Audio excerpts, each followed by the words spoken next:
A long line of cars queue up at a former vehicle emissions test centre on the outskirts of Chicago.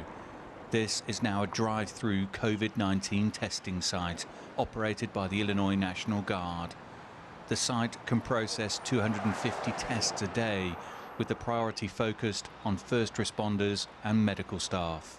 Our first responders are a critical link in this crisis. We've got to keep them safe. We've got to keep them healthy.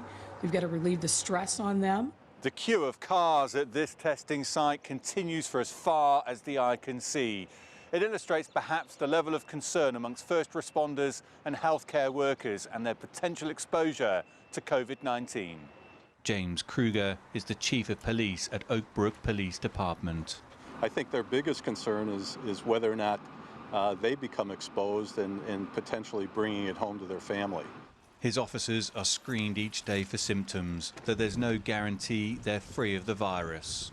All our officers are, their temperature is taken and recorded every day at the beginning of their shift to make sure that they're under a 100.4 threshold, and that way we know that they're at least asymptomatic at this point in order to continue to work.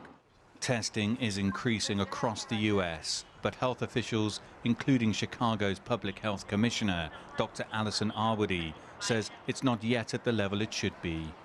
But Arwady is also quick to point out that not everyone should be tested. I know that there have been a couple of these sites that have been set up for some of the testing with a priority towards first responders. If somebody does not have symptoms, they do not need a test, period. The COVID-19 pandemic is putting a strain on first responders and medical workers, adding fear and anxiety to the already physically daunting challenge of treating an unprecedented wave of sick patients. Dan Williams, CGTN, Chicago.